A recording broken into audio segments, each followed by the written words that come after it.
Pois bem, estamos passando ao Ministério da Palavra e eu quero compartilhar algo com vocês. Nas últimas 3 semanas, compartilhamos uma série de 3 mensagens que intitulamos Prosperando pela Palavra. A série foi baseada no conselho que Deus dá a Josué e não se limita a ele. Demonstramos, à medida que fomos ensinando semana após semana, que o resultado de seguir esse conselho é universal, é para todo mundo, não é apenas para Josué. Mas Deus diz para ele: não se aparte da tua boca o livro dessa lei, antes tenha o cuidado de meditar nela dia e noite, né? Tendo cuidado de fazer conforme tudo quanto nele está escrito. Então o Senhor fala a respeito dessas 3 coisas que destacamos como a confissão da palavra, a meditação na palavra e a prática da palavra. E o Senhor diz: então farás prosperar o seu caminho e serás bem-sucedido em todas as coisas. A palavra que eu quero compartilhar hoje, ela não foi incluída como parte da série, mas tem tudo a ver com o nosso relacionamento com a palavra. Um dos textos que usei na semana passada, Tiago 1:25, vai ser o nosso ponto de partida, quando Tiago está falando sobre não apenas ouvir, mas praticar a palavra de Deus. Ele usa uma expressão, uma chave, que há muito tempo vem queimando no meu coração, e eu quero compartilhar isso com vocês hoje. O texto inicial nosso, então, é Tiago 1:25, que diz: mas aquele que atenta bem para a lei perfeita, lei da liberdade, e nela persevera, não sendo ouvinte que logo se esquece, mas operoso praticante, esse será bem-aventurado no que realizar. Aqui nós percebemos, e eu quero começar destacando isso, que a palavra de Deus é denominada de lei da liberdade, né? Em Tiago capítulo 2, versículo 8, também é chamado de lei do reino. Há muitos títulos, adjetivos, sinônimos que aparecem classificando a palavra, mas essa expressão lei da liberdade, eu quero usá-la, né? E eu quero que a nossa conversa, a nossa reflexão seja feita em cima dessa declaração. Porque a palavra de Deus é chamada de lei da liberdade, porque trouxe liberdade para as nossas vidas. E somente por ela é que nós podemos garantir a manutenção dessa liberdade recebida, né? É andando na palavra de Deus que nós preservamos essa liberdade que Deus tem nos trazido. Quando a gente fala sobre liberdade, eu tenho percebido ao longo de pelo menos aí 2 décadas e meia, um pouquinho mais do que isso já no Ministério Pastoral, que esse conceito, ele muitas vezes é incompreendido, né? Às vezes mal compreendido, às vezes nada compreendido, e normalmente nesses erros, nesses equívocos da falta de entendimento ou de um entendimento distorcido, incompleto, eu basicamente simplificaria isso em 2 extremos. O primeiro deles são aquelas pessoas que não desfrutam da liberdade bíblica por ignorância. Então, o próprio Jesus disse em João 8:32, conhecereis a verdade e a verdade vos libertará. Então, se baseado nas palavras de Jesus, podemos dizer que o conhecimento liberta. Então, em contrapartida, podemos dizer que a ignorância, a falta de conhecimento, escraviza, mantém cativo. E muita gente não tem noção daquilo que Jesus veio oferecer. Em Lucas, no capítulo 4, no versículo 18, nós vemos que Jesus, no seu primeiro sermão público, vem à sinagoga, lê um texto do livro do profeta Isaías e chama para si o cumprimento daquela palavra. Em Lucas 4, 18, nós temos um pedaço dessas declarações, onde Jesus diz: enviou-me para proclamar libertação aos cativos e para pôr em liberdade os oprimidos. Tanto quando ele fala sobre proclamar libertação aos cativos, aos presos, como quando ele fala de pôr em liberdade os oprimidos. Jesus está destacando a natureza da sua missão, o propósito do seu ministério. Uma outra profecia de Isaías, também de caráter messiânico, em Isaías 42:7 diz que ele veio para tirar da prisão os cativos e do cárcere os que jazem em trevas. E muitas pessoas, por ignorarem aquilo que Cristo veio fazer por nós, acabam não podendo usufruir essa liberdade. No entanto, existe um outro tipo de erro que eu classifico ainda como pior do que o primeiro. É gente que, por distorcer o que é a liberdade bíblica, o seu conceito, ou por não entender a responsabilidade de vivê-la corretamente, acaba voltando para a prisão de onde saiu. E eu digo que o segundo erro é pior do que o primeiro, porque os primeiros nem sabem aquilo que estão perdendo. Mas os que compõem o segundo grupo, depois de terem conhecido a liberdade, eles acabam voltando para a prisão. E advertências bíblicas também sobre isso. Em Gálatas, capítulo 5, versículo 1, a Bíblia diz: para a liberdade foi que Cristo nos libertou. Por isso permaneçam firmes e não se submetam de novo a um jugo de escravidão. Então a Bíblia diz que Cristo não nos libertou para que a gente volte para a prisão. Ele nos libertou para a liberdade, para que a gente permaneça nela. Então a ideia dele é que ao nos tirar da prisão para a liberdade, a gente possa permanecer nesse estado. No entanto, permanecer nesse estado é apresentado na Bíblia como uma responsabilidade nossa. A Bíblia diz: permaneçam firmes, não se submetam de novo a um jugo de escravidão. Então, quando eu falo desses dois erros, eu digo também que nós precisamos reconhecer duas coisas. A primeira, e muitos que estão no primeiro extremo e equívoco estão ignorando isso, é a libertação como intervenção divina. A obra de Deus, realizada na cruz através de Jesus. Se não conhecemos o ato de intervenção divina, não podemos viver a liberdade. Mas o outro aspecto é o que nós fazemos com essa liberdade que recebemos. Então, ao me referir ao uso correto dessa liberdade e da nossa responsabilidade de lidar com ela, é que eu quero definir o tema da mensagem de hoje como liberdade responsável. Precisamos entender isso.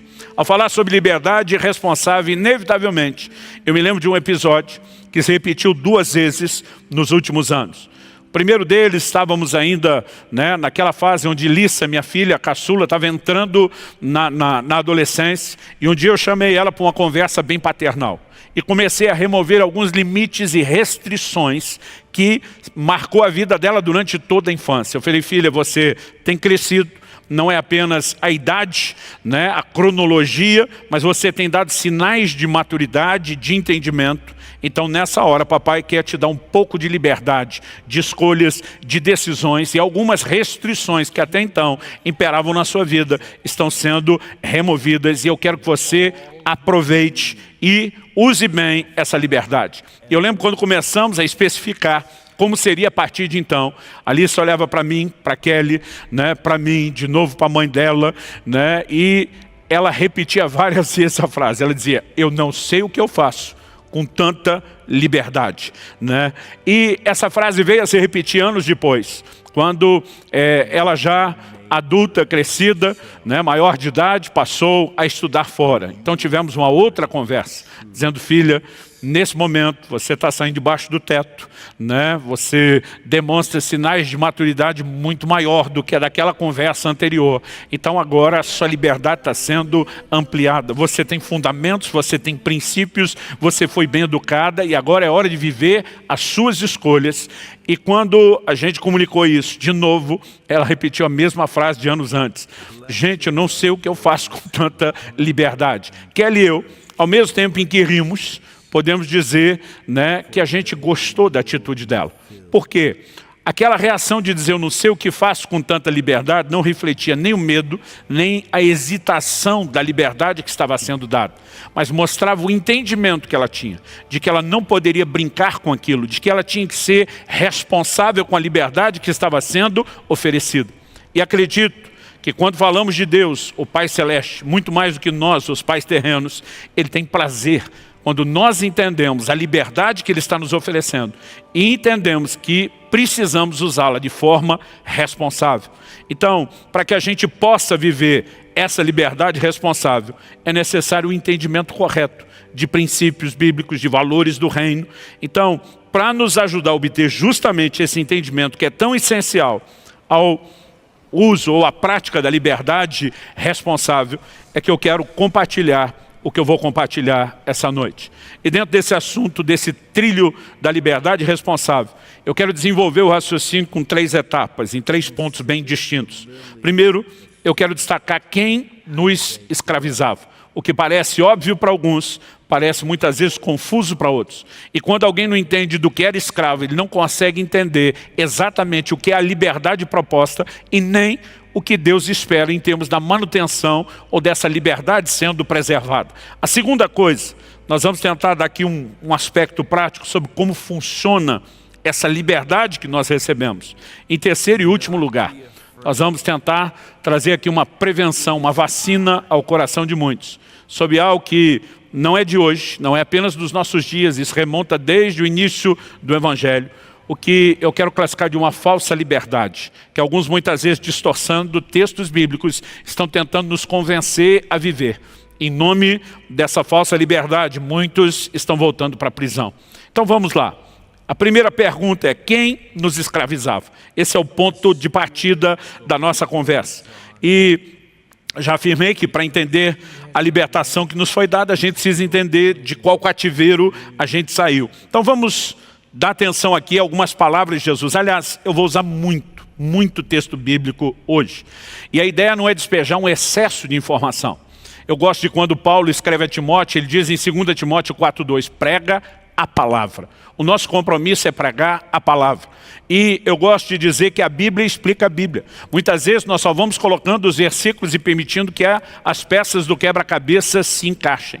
Eu lembro quando ainda garoto, ainda naquela fase de adolescência, de ter ouvido um pregador na televisão que dizia assim: Deus está à procura de homens e mulheres que subam os púlpitos, não para dizer acho que ou penso que, mas que digam assim diz o Senhor. E naquele momento, ainda na adolescência, eu fiz um compromisso com Deus, dizendo: Senhor, eu não quero subir para dizer o que eu acho ou o que eu penso. Nós precisamos trazer clareza bíblica para mostrar o que é que o Senhor tem a dizer a respeito do assunto.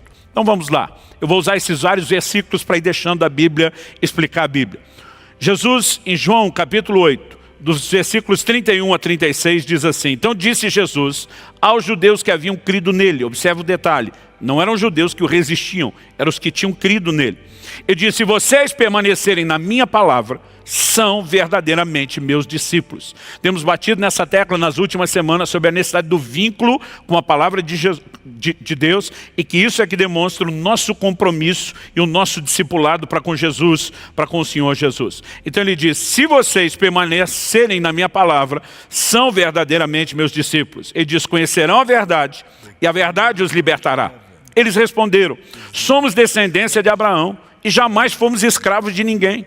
Como você pode dizer que seremos livres? Jesus respondeu: em verdade vos digo, que todo o que comete pecado é escravo do pecado. O escravo não fica sempre na casa, o filho sim fica para sempre. Se pois o filho os libertar, vocês serão verdadeiramente livres.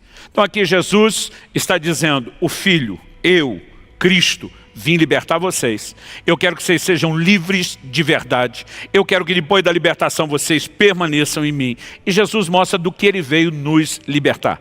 Ele diz que quem comete pecado é escravo do pecado.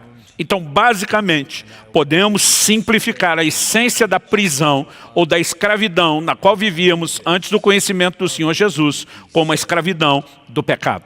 E quando analisamos esse assunto na perspectiva bíblica, nós vamos descobrir que a raiz do problema era a natureza humana. Eu me lembro quando ainda garoto, na minha primeira experiência nas ruas, fazendo evangelismo, estava ainda em treinamento, debaixo de supervisão, e me lembro da pessoa que estava pregando o evangelho, né, para uma outra. Aquela primeira fase você mais observa do que faz qualquer outra coisa, e a gente conversava muito sobre isso. E eu lembro dessa pessoa que estava me treinando. Ao pregar o evangelho para alguém: olha, você precisa de Jesus. O cara disse: por que eu preciso de Jesus? Porque Jesus veio para perdoar você dos seus pecados. Ele falou: eu não sou assim desses pecadores. Tem muito nego ruim por aí. Começou a discutir: não faço isso, não faço aquilo. E eu lembro que essa pessoa olhou para ele e falou: olha, deixa eu te explicar uma coisa. Todo mundo está dentro de um buraco. Uns mais fundo, outros menos fundo. Foi assim que ele classificou os tipos de buraco. Ele dizia: mas ninguém consegue sair sozinho. Ele diz: o problema do homem em relação ao pecado não é apenas aquilo que nós fizemos, é o que nós somos. Por natureza, nós nascemos assim. Romanos capítulo 5, verso 12 diz que por meio de um só homem, uma referência a Adão, entrou o pecado no mundo através do pecado à morte. E juntos, pecado e morte passaram a todos os homens. Como? Pela reprodução. Cada um de nós já foi gerado em pecado. Depois que o primeiro, cabeça da raça, a matriz reprodutora, pecou, isso se tornou a realidade de todos. É por isso que o Salmo 51:6 nos diz, né? Eis que eu nasci em pecado e em iniquidade me concebeu a minha mãe. Além do Salmo 51, nós temos a declaração do Salmo 58:3, os ímpios se alienam desde a madre, desde que nasce proferem mentiras. Então, quando olhamos para o que a Bíblia diz, o problema não era apenas as nossas ações, não é apenas aquilo que fizemos de errado, era a nossa natureza. E essa declaração é sustentada tanto no Velho como no Novo Testamento. No Velho Testamento, há um texto, no livro do profeta Jeremias, capítulo 13, verso 23, que diz assim: será que o etíope pode mudar a sua pele? Ou o leopardo as suas manchas? Se fosse possível, também vocês poderiam fazer o bem, estando acostumados a fazer o mal. O Senhor pega dois exemplos. Primeiro, de uma pessoa, um etíope, que não pode mudar a cor da sua pele.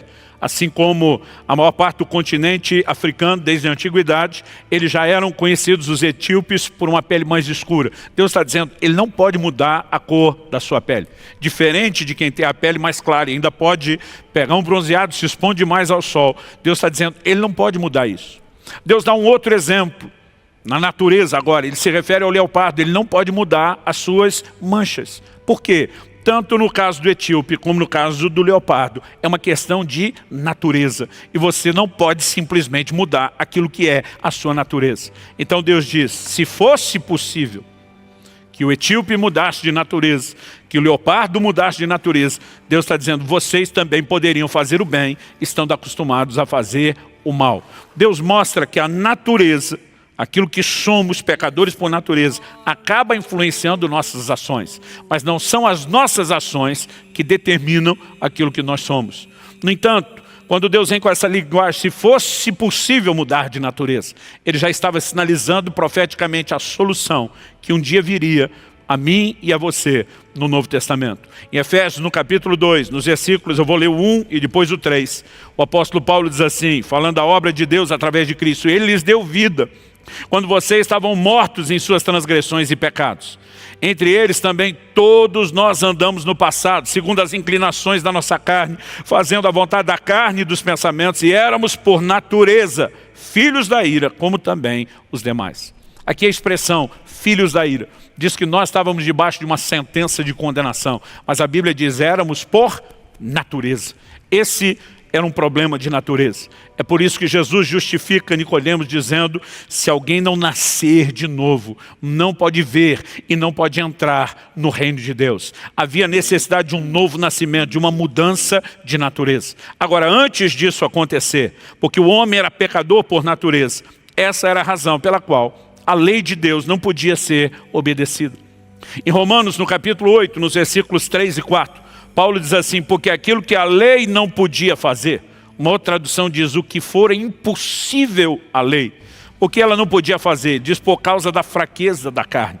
Uma outra versão diz, estando enferma pela carne, falando da lei.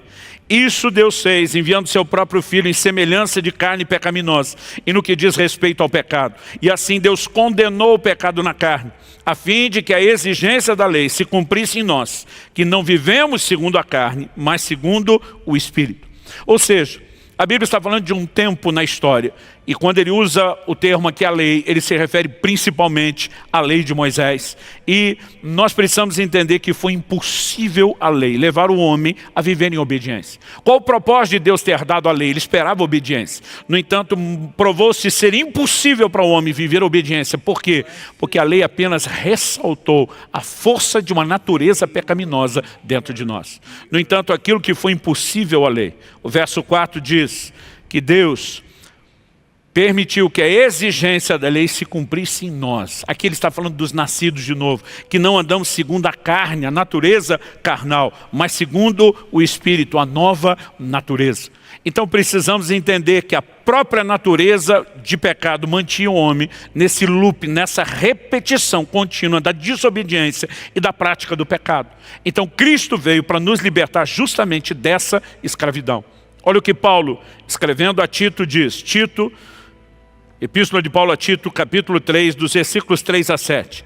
Ele diz, pois nós também no passado Éramos insensatos, desobedientes, desgarrados, escravos de todo tipo de paixão e prazeres. Vou repetir essa frase.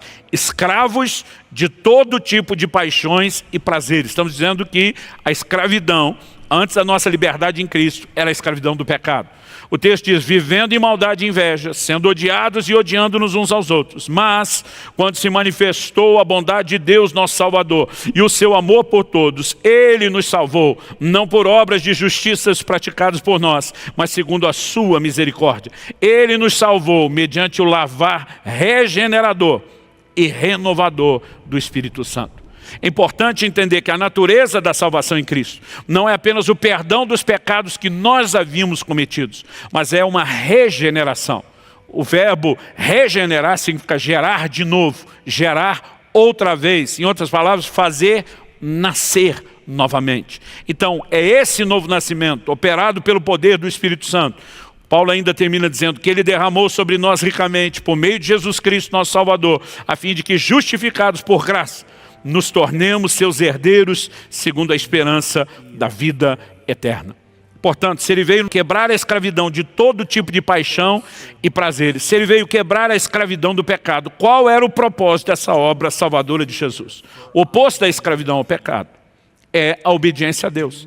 Uma vez que o próprio pecado é definido na Bíblia, lá em 1 João 3,4, como a transgressão da lei. O oposto do pecado é a obediência à lei. E Romanos capítulo 6, verso 17, falando da obra de Cristo, diz: mas graças a Deus, que tendo sido escravos do pecado, vocês vieram a obedecer de coração a forma de doutrina a que foram entregues. Então ele diz, passado, escravos do pecado. Um presente mudado pela intervenção de Jesus é que agora vocês podem obedecer de coração a forma de doutrina a que vocês foram entregues. Eu tenho procurado bater na tecla de ensinar essas coisas ultimamente, porque eu tenho visto muita gente trazendo interpretações equivocadas do que se espera de nós após a conversão. Deixa eu dar um exemplo. Lembro de uma ocasião que alguém chegou para mim e falou, pastor, estava refletindo lá na queda do homem, e percebi que uma das maldições que vem como consequência do pecado, Deus disse para Adão, agora você vai ter que trabalhar e vai suar muito para conseguir o fruto. Ele olhou para mim e falou, pastor, só não vê quem não quer. Trabalho é maldição. Eu lembro que eu olhei para ele e falei, você está maluco? De onde você tirou essa ideia? Deus deu trabalho para o homem antes da queda. Gênesis 2,15 diz que Deus colocou o homem no jardim para o lavrar e para o cuidar. Então, o trabalho já estava lá no momento em que o homem estava em plena sintonia com Deus, em que não tinha punição nenhuma. Falei, o trabalho é uma coisa honrada. Ele falou, essa maldição. Falei, a maldição é que agora o homem trabalharia mais, com muito mais dificuldade, para ter menos resultado. A maldição não era o trabalho, era a dificuldade com a qual o trabalho seria realizado e que sem pecado isso não teria acontecido. Então há uma diferença enorme em você dizer que a maldição é o trabalho ou a forma como se executa o trabalho. Olhei para ele e falei, para estar chamando o trabalho em si de maldição, tu deve estar possuída de um espírito de vagabundagem. Ainda tive que brincar com ele a respeito do assunto. Por quê? Você pode mudar completamente o sentido de algo com um pequeno ajuste que não deveria estar acontecendo. E falo isso porque em Gálatas, no capítulo 3, nos versículos 13 e 14, a Bíblia diz que Cristo nos resgatou da maldição da lei. Eu tenho visto pregadores, escritores dos nossos dias, tentando dizer que a lei era uma maldição. Não é a forma como a Bíblia diz. Não, está aqui, Deus nos resgatou da maldição da lei, porque a lei era uma maldição. Não. Paulo escreve, o mesmo Paulo, inspirado pelo mesmo Espírito Santo, e diz que a lei é boa, que o mandamento é santo, justo e bom. Então nós precisamos entender o que é a maldição da lei da qual nós fomos resgatados. E porque alguns acabam distorcendo isso à semelhança da questão do trabalho, nos levam para o lugar errado. Então eu já vi gente dizendo, não, Cristo nos resgatou da maldição. Não existe mais maldição. Eu digo, certeza que não existe.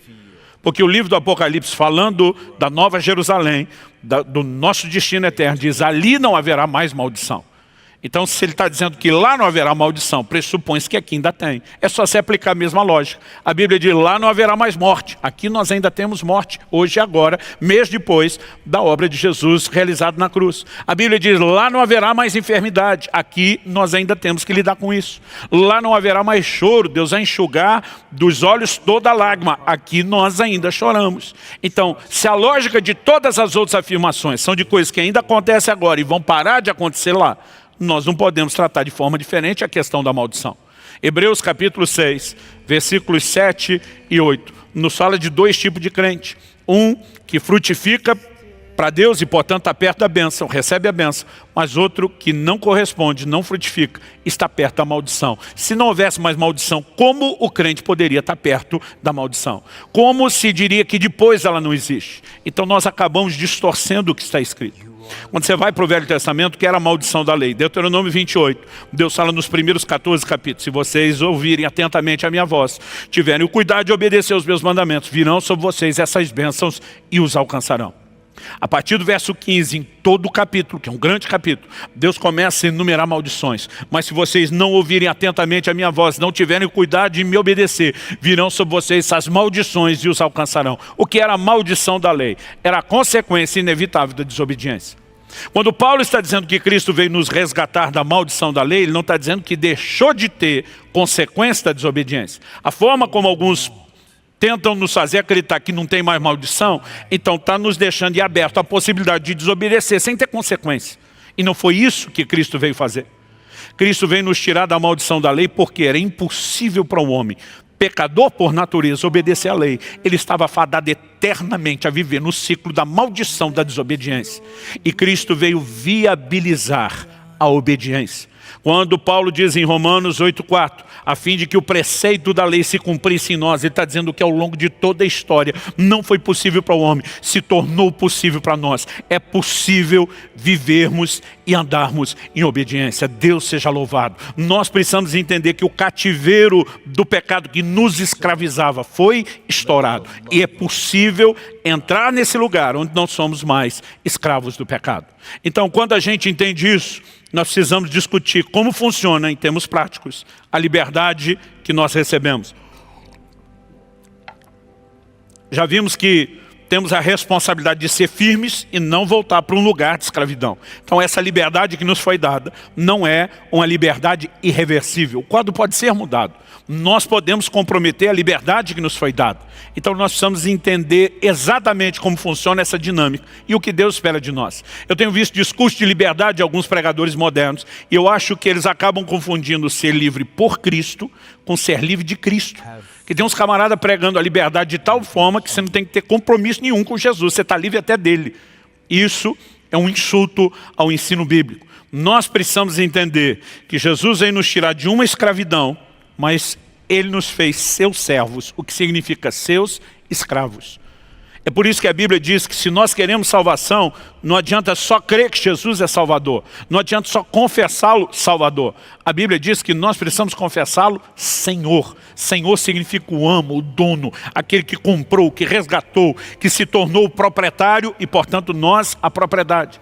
Paulo trata desse paradoxo na Epístola aos Coríntios. Em 1 Coríntios 7, 22, ele diz: pois quem foi chamado no Senhor sendo escravo, é liberto que pertence ao Senhor.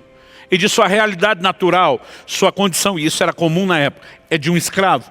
Ele diz: você pode ser escravo aos olhos dos homens, mas você é liberto do Senhor. O Senhor te comprou para você ser livre. Mas ao mesmo tempo que ele destaca a liberdade espiritual do escravo natural, ele diz: do mesmo modo, quem foi chamado sendo livre no natural é escravo de Cristo. Então ele está dizendo: você que é livre no natural, saiba que no espiritual você é escravo, escravo de Cristo.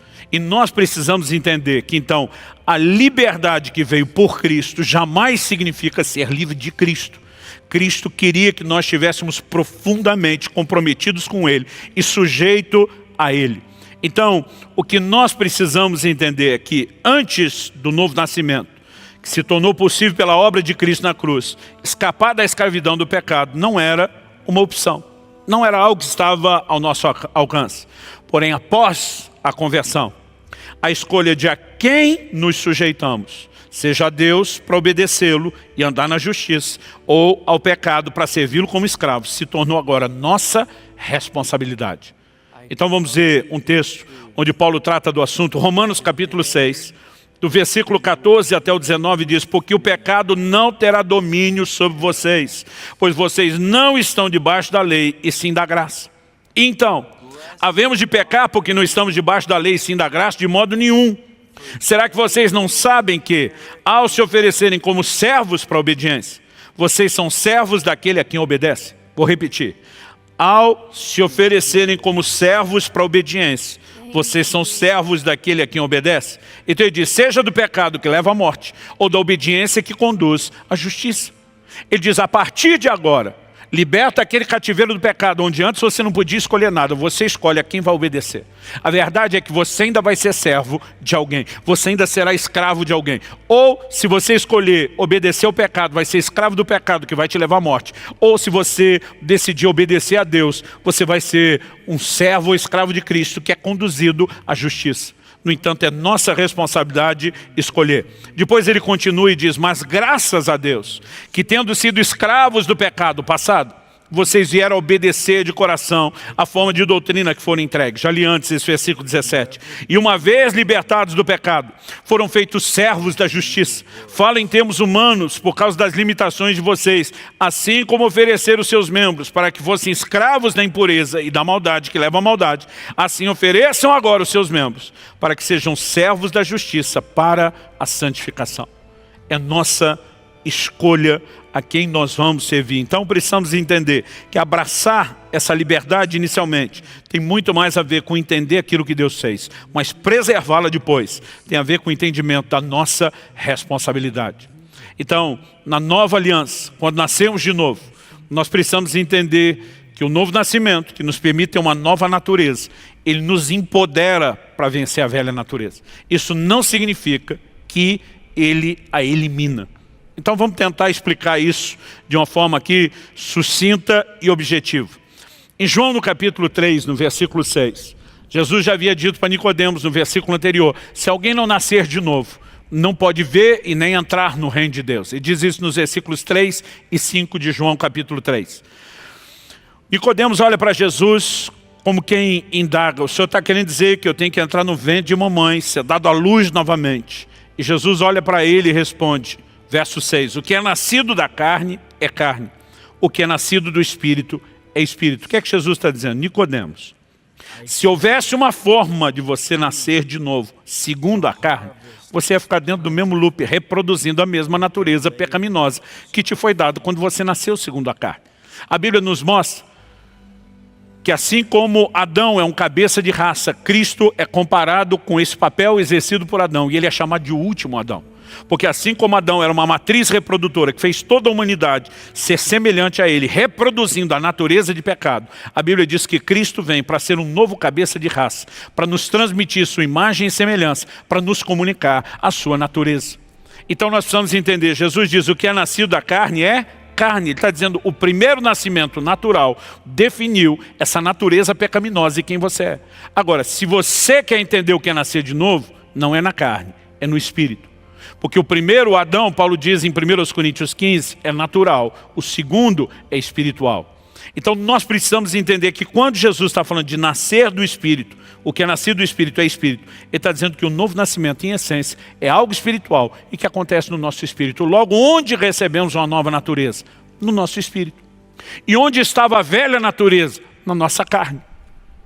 Agora, a menos que tenha acontecido com você de quando se converteu e recebeu o novo nascimento no Espírito, seu Espírito ter desencarnado do corpo para sair vagando sozinho por aí, eu quero te dizer que a sua nova natureza no Espírito está confinada ao corpo onde o seu Espírito vive, que carrega a velha natureza. O novo nascimento nos deu uma nova, mas não eliminou a velha natureza. Mas ele nos empodera para vencer. Isso significa o quê?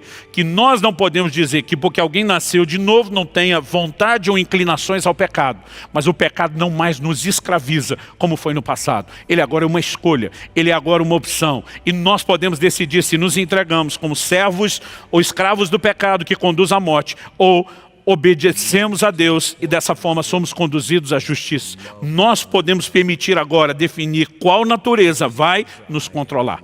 E quando falamos dessa nova natureza em relação à velha, eu também vejo confusão na hora da aplicação prática. Por quê? Alguns pegam alguns textos. E para você entender o que a Bíblia diz, você precisa sempre olhar o todo. Eu gosto da frase do Salmo 119, 160, principalmente as versões mais antigas de Almeida, que diz o seguinte: a soma das tuas palavras é a verdade. Então, se você pegar, dependendo de alguns assuntos, você tem afirmações que falam do que Cristo fez no plano espiritual. Se você olhar só aquilo que ele fez, parece que já está tudo consumado, resolvido e que não tem mais nada para ser feito. Mas há outros textos, onde muitas vezes nós vamos ver, como agora eu quero apresentar o mesmo autor, falando debaixo da inspiração do mesmo Espírito Santo, que nos mostra que aquilo que Cristo, no plano espiritual, deixou pronto e feito, eu e você temos uma responsabilidade de fazer algo a respeito disso. Então deixa eu dar um exemplo. Em Romanos, no capítulo 6, no versículo 6, Paulo diz assim: sabendo isso, que a nossa velha natureza foi crucificada com ele, está falando aqui com ele é Cristo, para que o corpo do pecado seja destruído e não sejamos mais escravos do pecado. Se você ler só Romanos 6,6, parece que Jesus já garantiu tudo. Ele desfez o corpo do pecado, a velha natureza está crucificada, né? Eu não sou mais escravo, está pronto e resolvido. Agora, se você olhar o mesmo Paulo, falando debaixo da inspiração do mesmo Espírito Santo. E aqui eu vou citar um texto de Efésios. Não porque Paulo não dê a resposta na Epístola aos Romanos, mas porque aqui a gente tem o texto apresentado de forma clara e sucinta. Ele diz o seguinte, Efésios 4, de 22 a 24. Quanto à maneira antiga de viver, vocês foram instruídos a deixar de lado a velha natureza, que se corrompe segundo desejos enganosos, e a se deixar renovar no espírito do entendimento de vocês, e a se revestir da nova natureza, criada segundo Deus, em justiça e retidão, procedentes da verdade. Aqui ele fala de um velho homem, ou velha natureza, um novo homem, ou uma nova natureza. E diz, você tem que se despir do velho, e você tem que se vestir do novo. Aquilo que foi provisionado em Cristo, você na prática tem que escolher e tem que agir de acordo com isso. Então, quando falamos dessa liberdade, né, como funciona na prática, ela nos é dada, abraçada pela fé, mas agora ela precisa ser preservada pela nossa correspondência com Deus. Então, estabelecido esse segundo fundamento ou etapa do raciocínio, eu quero que a gente termine falando e conversando aqui sobre o que eu classifiquei antes de a falsa liberdade. A Bíblia condena o discurso de usar a liberdade, vou botar aspas aqui, como desculpa para pecar. Então vamos lá, Gálatas capítulo 5, verso 3 diz: porque vocês, irmãos, foram chamados à liberdade, mas não usem a liberdade para dar ocasião à carne. Em outras palavras, ele está dizendo, se Jesus libertou vocês da escravidão do pecado, para que vocês estejam na liberdade do pecado, livre dele, por que você vai usar a liberdade para dar ocasião à carne, que é voltar à prática do pecado? Mas eu tenho visto esse discurso da parte de muita gente, que advogando ter uma mensagem libertadora da opressão da religiosidade, ele começa a tentar levar os crentes a acreditar que eles podem quebrar princípios da parte de Deus, porque afinal de contas nós não estamos debaixo da lei, nós estamos debaixo da graça, eles concluem. Isso é uma verdade bíblica, o problema é a aplicação que fazem disso. Em 1 de Pedro, no capítulo 2, no versículo 16, nós lemos também, como pessoas livres que são, não usem a liberdade como desculpa para fazer o mal. Pelo contrário, vivam como servos de Deus. Então essa distorção do que era a liberdade, que era apresentado como uma desculpa para levar as pessoas, né, a pecarem, elas mesmas agirem dessa forma, isso é algo que era combatido desde o início. No entanto, nós também precisamos perceber que a mesma Bíblia que condena o discurso de liberdade como desculpa para pecar, também condena um discurso de liberdade como desculpa para induzir os outros a pecar. Infelizmente, isso é uma outra coisa que a gente vê acontecer dentro da igreja. E quando falamos de induzir aos outros, agora nós entramos num assunto completamente diferente. Por quê? Nós precisamos entender que a Bíblia é um livro de relacionamentos e que nos ensina a viver não apenas na forma correta de relacionar com Deus, mas com as pessoas. Entre a responsabilidade que temos de como nos conduzir com as pessoas, a Bíblia fala sempre sobre um posicionamento de amor, de respeito, de uma decisão de não julgar, de não ferir, de não servir de tropeço ou de escândalo. Então vamos tentar entender algo. Em Romanos, no capítulo 14, o apóstolo Paulo trabalha algumas diferenças que eles tinham que lidar de uma maneira assim, muito recorrente no início da igreja. São elementos culturais que não se repetem tanto hoje, na forma e no modelo como eles tinham naquela época. Então, por exemplo, Paulo escreve e diz o seguinte, olha, um faz diferença entre dia e dia, enquanto o outro julga igual todos os dias. Então Paulo estava dizendo que tinha gente que tratava dias da semana, ou mesmo dias do mês, a maioria deles relacionado com o calendário judaico, a lei de Moisés do Velho Testamento. E ele diz, e tem gente que não faz distinção nenhuma, para ele todos os dias são iguais. Paulo pega e simplesmente diz o seguinte, o que julga igual todos os dias, não julgue a pessoa que faz diferença entre dia e dia. O que faz diferença entre dia e dia também não julgue o outro. Isso significa o quê? Que Paulo, em nome da paz, se absteu de ter uma postura? Não, ele não estava se abstendo de tomar uma postura ou de tratar o princípio. Paulo, na verdade, está nos ensinando algo mais profundo que o princípio. Por exemplo, no mesmo capítulo 14 de Romanos, ele diz, um acredita que pode comer de tudo. O outro acredita, só pode comer legumes. Ou seja, se ele não crê que pode comer carne, só legumes, ele não acredita que pode se comer de tudo. Paulo deixou claro em que time ele estava. Né? Paulo chamou o que crê que só pode comer legumes, que acredita que não pode comer carne, chamou essa pessoa de débil na fé, de uma fé fraca. Então, obviamente, Paulo mostrou de que lado ele estava no lado do time que comia qualquer coisa em qualquer lugar. No entanto, ele está dizendo, nós precisamos aprender a não julgar isso. Por quê? Porque se a fé dele é débil, é fraca, e ele não tem seu nível de maturidade, ele não pode ser tratado pelo seu parâmetro, ele tem que ser tratado pela infantilidade na qual ele ainda está. E tem que ser tratado pela lei do amor. Então Paulo está dizendo, não adianta você estar com a razão e usar a sua razão para atropelar e matar uma pessoa que não tem a mesma maturidade de fé que você tem. Então eu vejo pessoas hoje em dia tentando advogar um conceito de liberdade. Vi outro dia uma pessoa que criou uma discussão enorme num restaurante, cheio de crente de vários tipos de igreja e denominação, porque ele queria o direito de beber em público.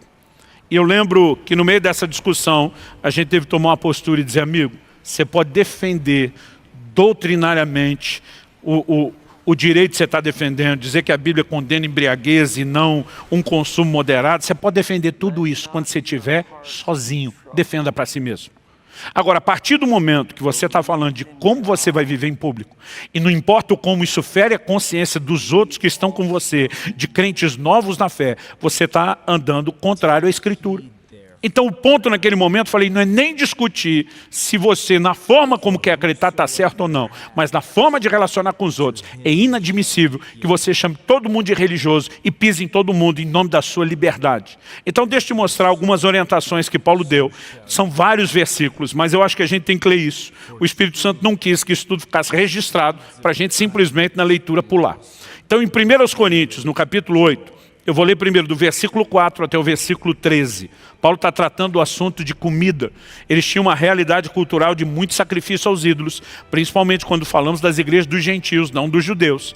Ele diz o seguinte, quanto a comer alimentos sacrificados a ídolos, sabemos que o ídolo por si mesmo nada é no mundo, e que não há senão um só Deus. Porque ainda que existam alguns que são chamados de deuses, quer no céu ou sob a terra, como há muitos deuses e muitos senhores, para nós, porém, há um só Deus, o Pai, de quem são todas as coisas e para quem existimos, e um só Senhor, Jesus Cristo, por meio de quem todas as coisas existem e por meio de quem também nós existimos. Entretanto, nem todos têm esse conhecimento. Então ele diz, alguns, acostumados até agora com o ídolo, ainda comem desses alimentos como se fossem sacrificados a ídolos. E a consciência desses, por ser fraca, vem a contaminar-se.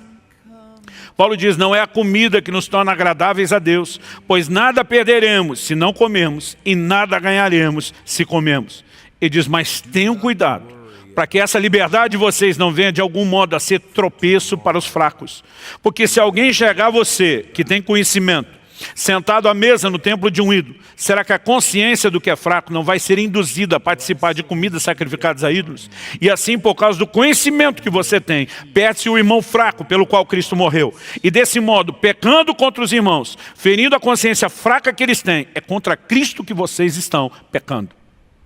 Paulo deixa claro que o posicionamento dele sobre poder ou não poder comer, mesmo em relação ao ídolo, ele não via problema nenhum.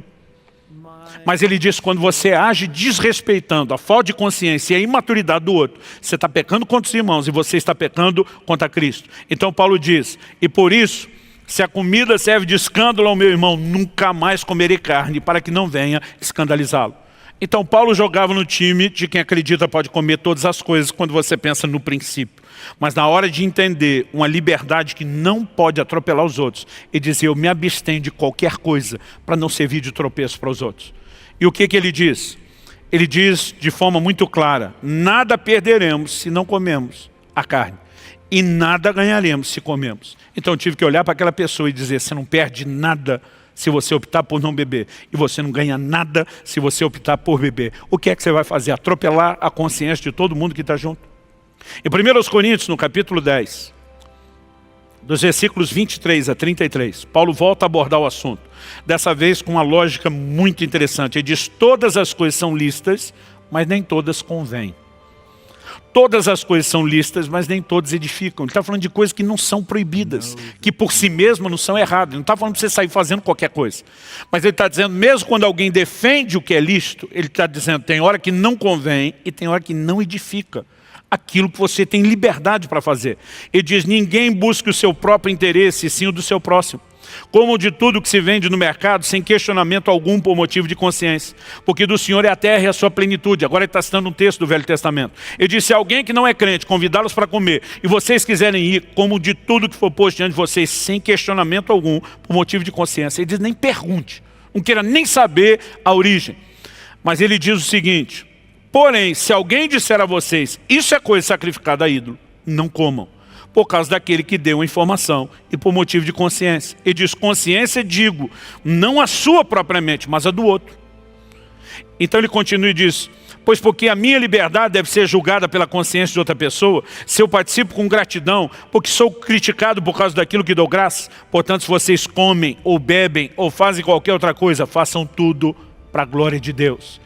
Paulo está dizendo, não fica defendendo sua liberdade, busque a glória de Deus, busque servir o seu irmão. Ele diz, não se torne motivo de tropeço, nem para judeus, nem para gentios e nem para a igreja de Deus. Assim como também eu procuro em tudo ser agradável a todos, não buscando meu próprio interesse, mas o de muitos, para que sejam salvos. Aqui Paulo está nos ensinando uma lei maior, que é a lei do amor, a lei do respeito aos outros. Então, nós precisamos saber distinguir essas coisas. Agora, quando falamos de liberdade, alguns estão usando a liberdade como desculpa para pecar, alguns estão usando liberdade como desculpa para, mesmo que ele não peque, fazer os outros pecar.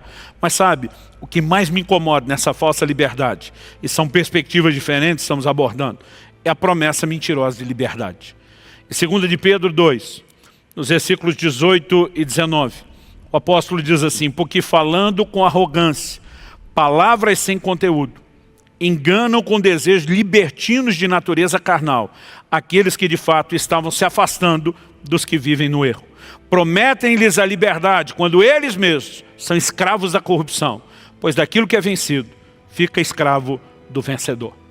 Então Pedro está denunciando gente que estava levando crentes que estavam se afastando dos que vivem no erro, a voltar ao pecado.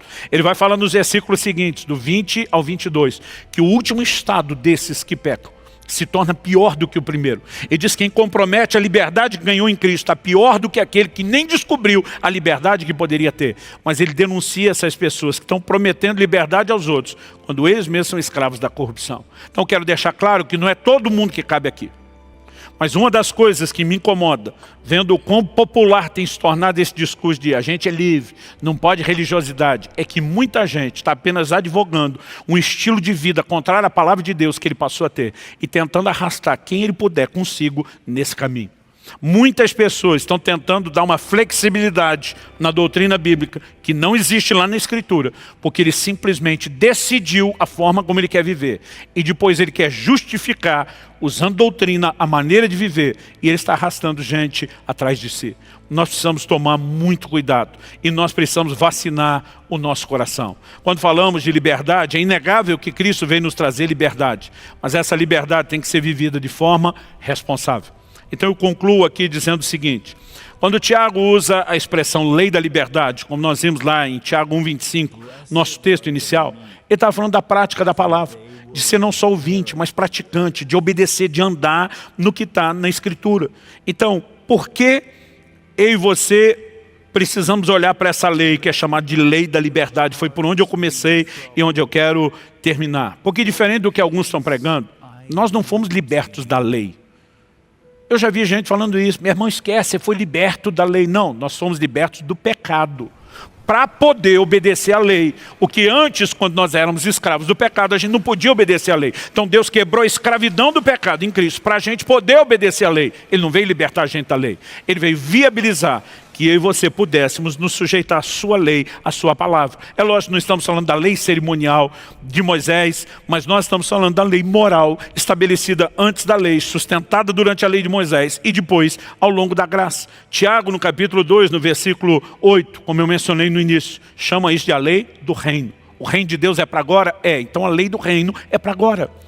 E quando a gente começa a entender isso, nós descobrimos que não só fomos libertos da escravidão do pecado, para poder andar nessa palavra, na lei da liberdade, mas a Bíblia nos diz no mesmo livro de Tiago que nós seremos julgados pela lei da liberdade. Olha o que diz Tiago 2,12.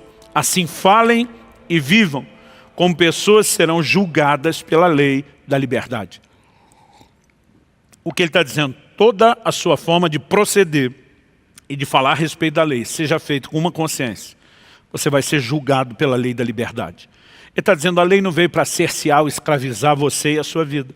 Veio para te pôr em liberdade. Foi dada para garantir a manutenção da sua liberdade. Mas se você não andar nessa lei, essa mesma lei vai julgar você pela liberdade que você rejeitou. Portanto, a gente pode dizer, essa lei não nos aprisionou. Ela veio para nos libertar do pecado. Mas nós nos fazemos servos dela, da palavra de Deus, da lei de Deus. Eu comecei citando a conversa interessante que eu tive com minha filha Elis. E quero terminar citando uma outra conversa que eu tive com o Israel, o meu mais velho, meu primogênito. Essa conversa com ele, na verdade, foi antes da Dalice. Um dia eu estava falando também sobre liberdade. Eu estava ensinando ele sobre a importância de fazer escolhas. E eu comecei a falar para ele, falei, filho, você está aqui diante de uma situação. Se você tomar essa decisão, o resultado é esse. Se você fizer essa escolha, o destino que você vai é para cá. Mas se você fizer essa terceira escolha, inevitavelmente o que vai vir dela é esse terceiro aspecto. Nenhum deles está errado. Todos eles são coisas que você pode escolher, mas você tem que escolher entendendo qual é a consequência da escolha. Falei, está na hora de você fazer suas próprias escolhas. Então papai está te dando o cenário para jogar batata quente e dizer, agora é com você, vai que é tua. Eu lembro que ele olhou, pensou, falou para mim, falou, pai, o que o senhor quer que eu queira? Eu comecei a rir, falei, você está de brincadeira? Eu estou te dando a liberdade de escolher. Ele falou, eu sei, pai. Mas você, o mesmo pai que está me dando a liberdade, você entende as coisas melhor do que eu, você tem mais experiência que eu, você sabe os desdobramentos. Me aconselha, o que você quer que eu queira? E quando eu olho para a Escritura, eu vejo que esse é o ponto principal de rendição que o ser humano deveria entrar. Se o pecado desde o início é uma história de rebeldia e de autossuficiência, de desconexão com Deus, nós precisamos entender o poder da sujeição a Deus e a sua vontade. Quando Jesus no Getsemane está dizendo, seja feita não a minha como homem, mas a sua vontade, Ele está nos ensinando algo poderoso. Quando o livro de Tiago diz, vocês que estão dizendo hoje, amanhã iremos a tal cidade, negociaremos, ganharemos dinheiro, em vez disso deveriam dizer, se o Senhor quiser, Ele está dizendo, em vez de escolher a sua própria vontade, sujeite-se a Ele, Ele está nos mostrando algo extraordinário. De modo que eu passei a tomar essa conversa do meu filho como uma ilustração, e de vez em quando eu estou em oração, eu falo para Deus, Senhor, o que o Senhor quer que eu queira?